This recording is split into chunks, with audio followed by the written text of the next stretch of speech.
जैसा कि हम जानते हैं कि पीएच वैल्यू का बैलेंस होना बहुत जरूरी है। यदि इसकी वैल्यू कम या ज्यादा होती है तो बहुत सारी समस्याओं का सामना करना पड़ता है। तो आज हम बात कर रहे हैं कि यदि पीएच का मान कम या ज्यादा होता है तो हमारे डाइजेस्टिव सिस्टम में इससे क्या इफेक्ट पड़ता है।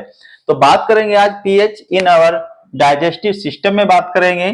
जैसे कि हम सब जानते हैं कि our stomach produce HCl acid. हम जानते हैं कि हमारे पेट के अंदर HCl एसिड क्या है, प्रोड्यूस किया जाता है, जिससे हमारा जो खाना है वो डाइजेस्ट हो जाए।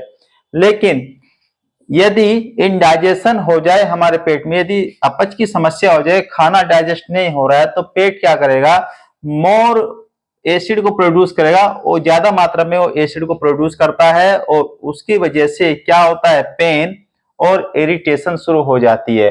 तो आपने कुछ लोगों को कहते सुना होगा कि अपच की शिकायत आ रही है, खट्टे डकारे हो रही है, खाना नहीं डाइजेस्ट हो रहा है। तो उसका जो मेन कोज है वो प्रोड्यूस मोर एसिड। हमारे पेट के अंदर एसिड की जो मात्रा है वो बहुत ज्यादा बन जाती है, जिसकी वजह से पेट में जलन, दर्द, खट्टी डकारें शुरू हो जाती हैं।